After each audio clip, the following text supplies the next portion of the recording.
नहीं खरा वर्षारे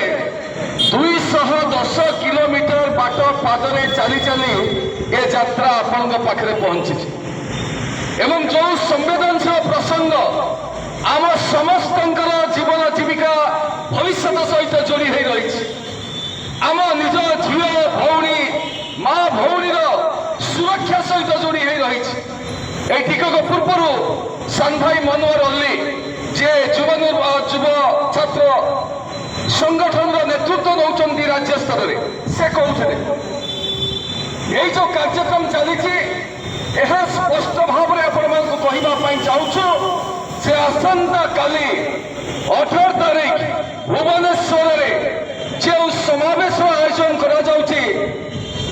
राजनैतिक उद्देश्य रखिक नुहे राजनैतिक आधार में नुहे जनसाधारण आधार में यह कार्यक्रम हो